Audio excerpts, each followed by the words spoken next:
Come wander with us back through time to the heart of a land rich with tradition and flavor. Before cookbooks lined shelves and recipes filled the internet, there was a deep, inherent knowledge passed down through generations. These are the tastes of survival, of celebration, of connection, the recipes of the First Nations of this land. Each dish whispers stories of resilience, resourcefulness, and a profound bond with the earth. Today, we'll explore 25 of these timeless Native American recipes, each one a delicious echo of the past, inviting us to savor not just the food, but the enduring spirit from which it was created. Number 1. Three Sisters. Stew corn, beans, and squash, the Three Sisters, were not just crops. They were revered as spiritual beings, planted together in a sacred and symbiotic relationship where each helped the others thrive. This stew, a hearty and nourishing blend of these staples, embodies that same spirit of balance and interconnectedness.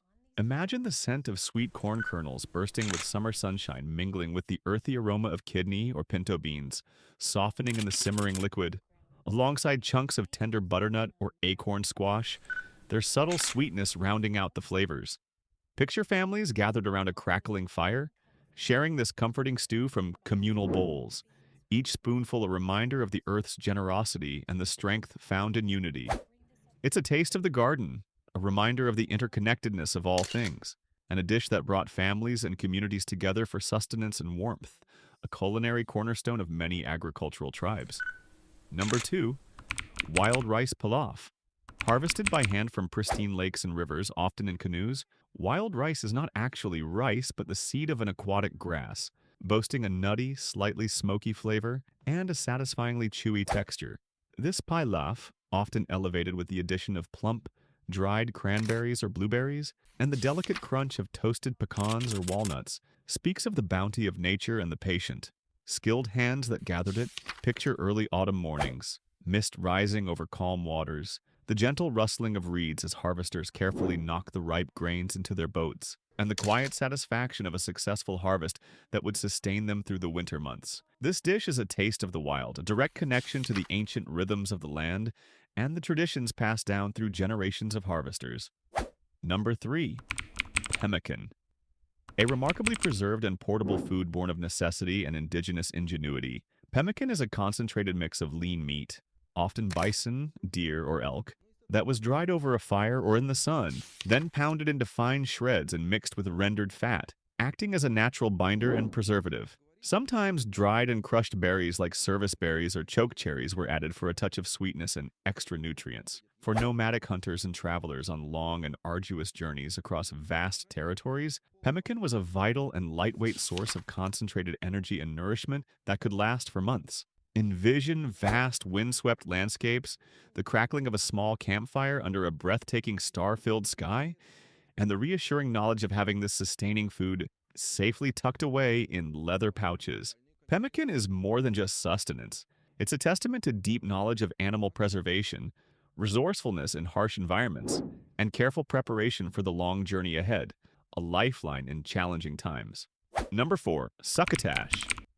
A vibrant and colorful dish traditionally featuring the Three Sisters, corn and beans, often enriched with the addition of ripe, juicy tomatoes, crisp bell peppers in various hues, and sometimes small pieces of flavorful smoked sausage or wild turkey.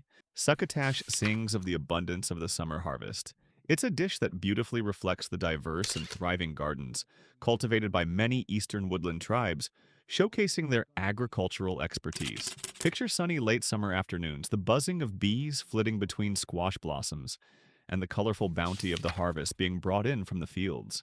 The sweet burst of fresh corn kernels, the creamy texture of lima or shell beans, and the bright, slightly tangy notes of the other vegetables create a delightful symphony of flavors and textures, a true and joyful taste of the season's peak.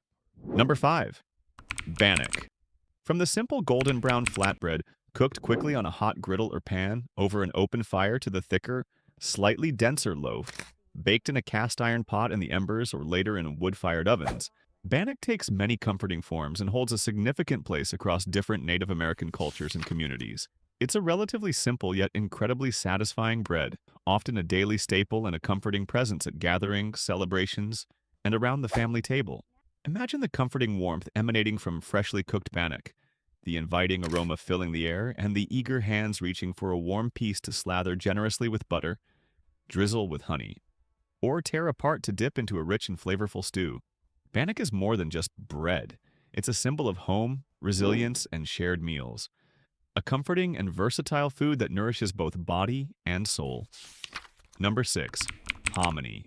Prepared through a traditional process of soaking dried corn kernels, often white or yellow field corn, in an alkaline solution such as lye derived from wood ash or lime, hominy undergoes a fascinating transformation, causing the kernels to swell and their tough outer layer to loosen and slip off, resulting in plump, chewy morsels with a uniquely earthy and slightly nutty flavor.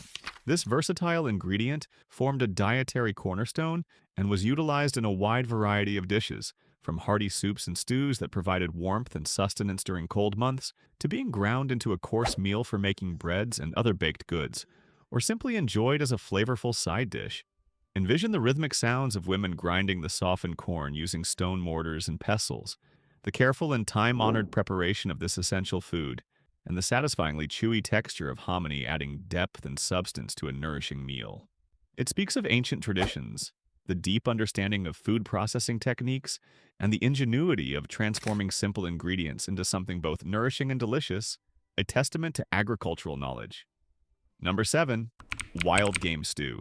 For countless generations, hunting wild game such as deer, venison, bison, buffalo, or elk was not just a skill but a fundamental aspect of survival and a deeply respected practice. Stews made with this hard-earned meat were incredibly hearty and sustaining, providing vital protein and essential nutrients, particularly during long winters.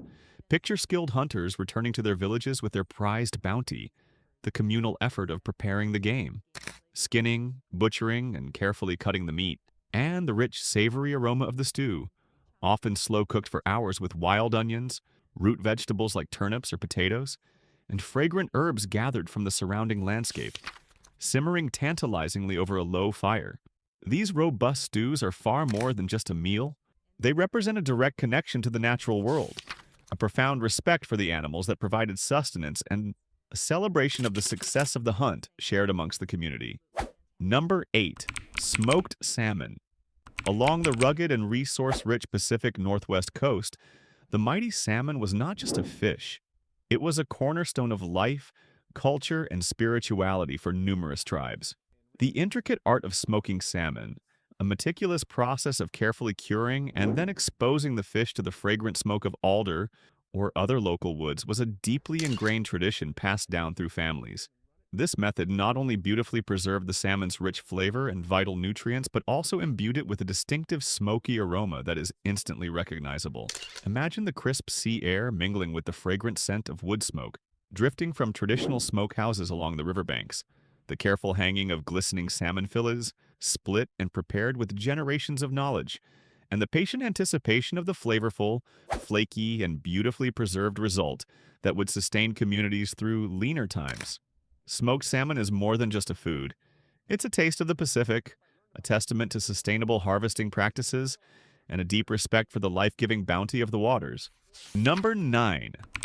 Cedar plank salmon. Another exquisite and time-honored method of preparing the prize salmon, particularly prevalent among the tribes of the Northwest Coast, is the practice of slow cooking it on fragrant cedar planks, positioned over an open fire or hot coals. The gentle heat slowly cooks the fish to flaky perfection, while the cedar wood imparts a subtle, uniquely smoky and slightly resinous fragrance to the delicate flesh, creating a truly exceptional and memorable flavor profile. Picture flickering flames dancing beneath the aromatic cedar wood, the gentle sizzle of the salmon releasing its flavorful oils, and the anticipation as families and communities gather around the fire, drawn by the irresistible aroma of this traditional delicacy. Cedar plank salmon is a multi-sensory experience, a harmonious and ancient blend of the elements, fire, wood, and the bounty of the sea, reflecting a deep understanding of natural flavors and cooking techniques. Number 10. Acorn soup tias peaks red acorns. Though containing bitter tannins that require careful and often laborious processing to render them palatable and nutritious, were a vital and reliable food source for many Native American tribes across diverse geographical regions. The traditional methods of leaching out these tannins involved shelling the acorns, then grinding the kernels into a coarse flour, which was then repeatedly rinsed in running water or soaked in multiple changes of water, sometimes with the addition of wood ash to aid the process. This painstakingly prepared acorn flour could then be simmered with other ingredients to create a nourishing and slightly nutty flavored soup, or mixed with water to form a dough that was baked into simple yet sustaining bread.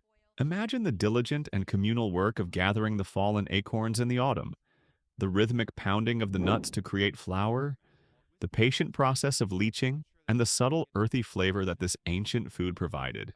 Acorn dishes are a powerful reminder of the deep and intimate connection between people and the land, and the incredible ingenuity and perseverance required to utilize the seemingly less obvious resources that nature provided. Number 11. Maple syrup. Traditional methods. Long before the widespread availability of refined sugar, the naturally sweet sap of maple trees, particularly sugar maples, was a cherished treat and a remarkably valuable resource for many tribes in the northeastern regions of North America. The traditional process of harvesting maple sap, typically occurring during the late winter and early spring, when temperatures fluctuate above and below freezing, involved making incisions or tapping holes into the tree trunks and collecting the clear sap in birch bark containers or hollowed-out logs. This collected sap was then carefully boiled down over open fires in large kettles for many hours, allowing the excess water to evaporate and concentrating the sugars into the rich, golden syrup we know today.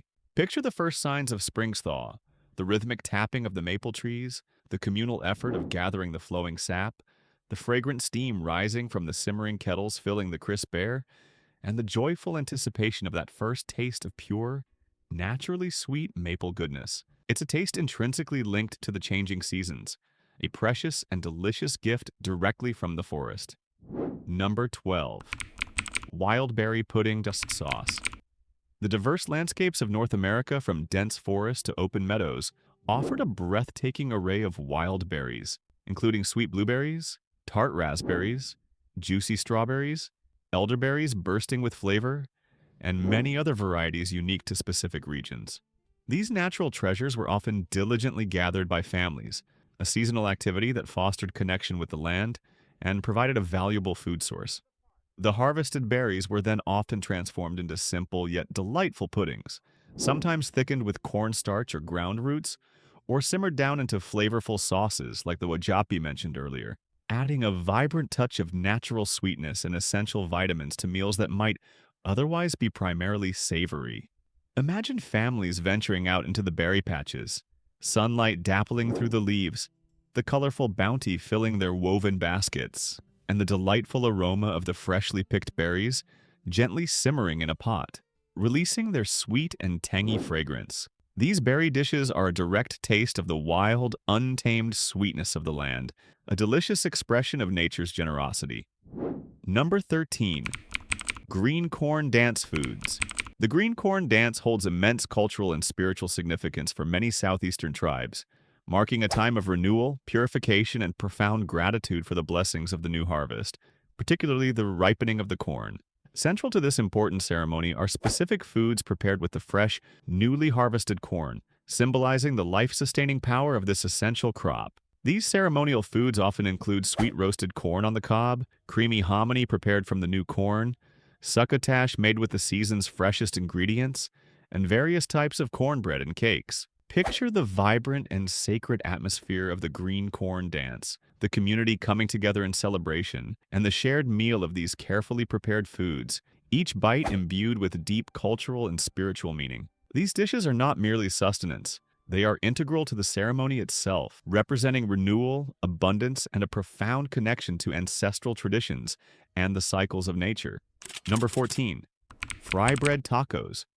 A more contemporary and widely popular adaptation that emerged in more recent history, frybread tacos ingeniously combine the uniquely crispy, yet soft and chewy texture of fry bread with a variety of savory fillings that echo familiar taco ingredients, such as seasoned ground meat, often beef or bison, refried beans, shredded cheese, fresh salsa, and sometimes sour cream or other toppings. While the origins of fry bread itself are rooted in a time of hardship and government-issued rations, fry bread tacos have evolved into a beloved and frequently enjoyed dish across many Native American communities and beyond, often found at powwows and cultural gatherings. Imagine the satisfying sizzle of the dough as it hits the hot oil, puffing up into golden brown discs, the rich aroma of seasoned meat filling the air, and the delightful combination of warm, pillowy fry bread cradling the flavorful fillings in each satisfying bite. Fry bread tacos represent a fascinating intersection of history and modern culinary tastes,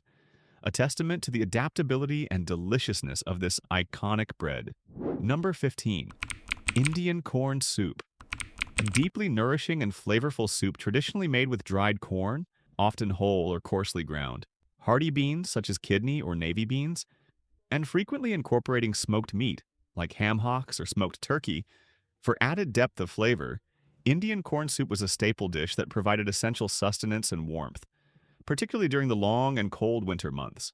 The process of preparing this soup often involved slow simmering for many hours, allowing the dried corn and beans to fully rehydrate and soften, and the smoky flavors to meld together beautifully.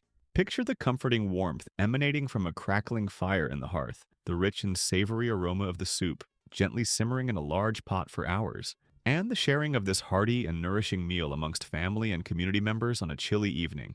Indian corn soup is more than just a way to utilize preserved ingredients. It's a taste of resilience, resourcefulness in preparing for harsh seasons, and the comforting tradition of sharing a communal meal. Number 16. Wojapai berry sauce. Wojapi is a simple yet incredibly versatile and delicious sauce traditionally made from various wild berries that are abundant in the prairie regions, such as tart choke cherries, slightly bitter but flavorful buffalo berries, or sweet June berries.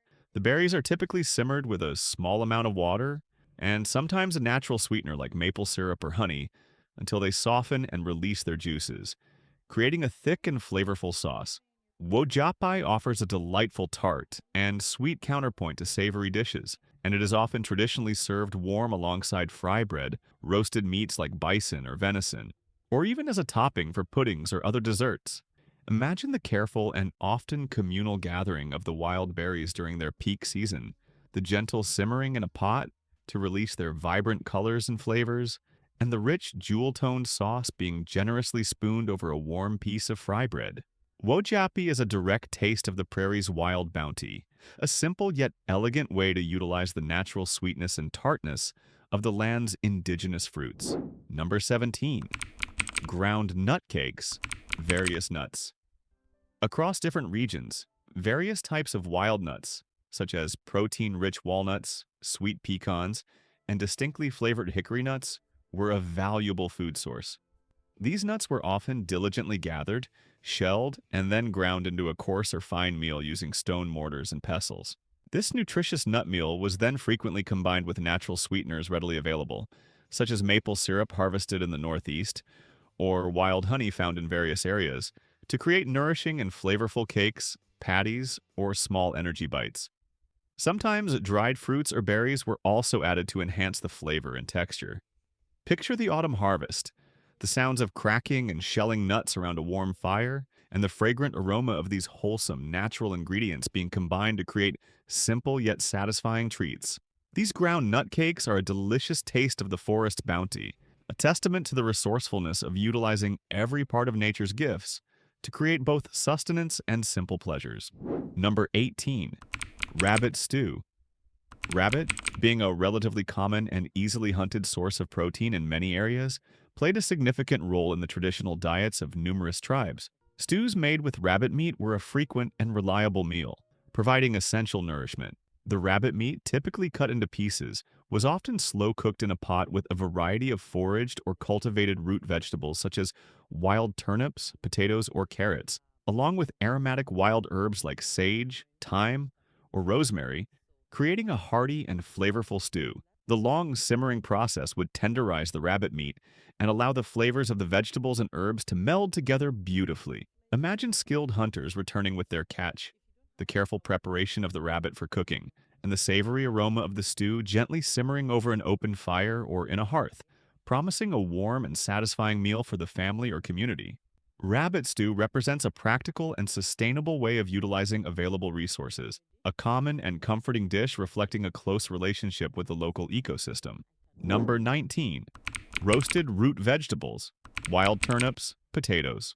Various types of root vegetables, whether wild foraged, like certain types of wild turnips, or cultivated in traditional gardens, such as indigenous varieties of potatoes or groundnuts, formed an important and nutritious component of many Native American diets. A simple yet delicious method of preparing these vegetables was to roast them directly in the hot ashes and embers of an open fire.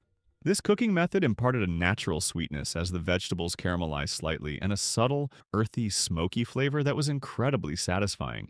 Picture the process of carefully digging the roots from the earth, the simple cleaning to remove excess soil, and the comforting aroma as they slowly roasted amongst the glowing embers, their skins becoming charred and their interiors soft and tender.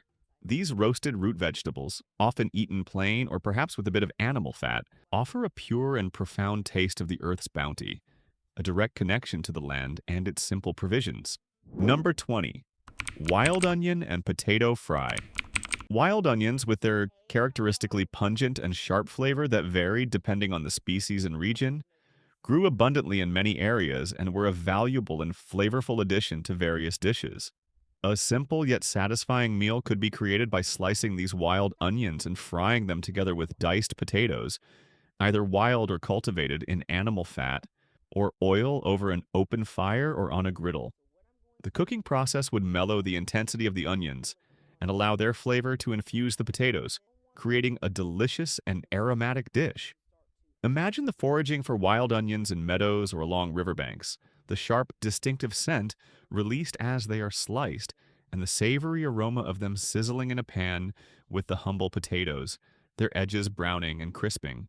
This straightforward dish represents a flavorful combination of simple, readily available ingredients, a testament to utilizing the natural flavors of the wild to enhance everyday meals. Number 21. Cattail pollen bread habayakasik fritters. The incredibly versatile cattail plant, often found growing in marshy areas, provided far more than just materials for shelter and crafts.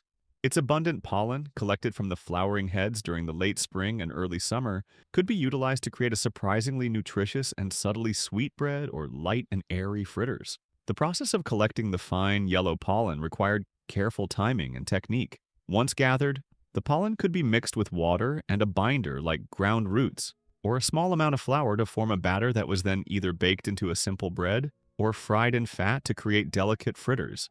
Picture the gathering of the mature cattail heads, the gentle shaking to release the golden pollen, and the unique, slightly sweet and starchy flavor of these unusual creations. This demonstrates a deep and intricate knowledge of the natural world and the remarkable ability to utilize even seemingly unconventional resources for sustenance. Number 22. Sassafras tea. Made from the roots, and sometimes the bark or leaves, of the sassafras tree, a plant native to the eastern regions of North America, sassafras tea possesses a distinctive and somewhat root beer-like flavor that is both slightly sweet and earthy.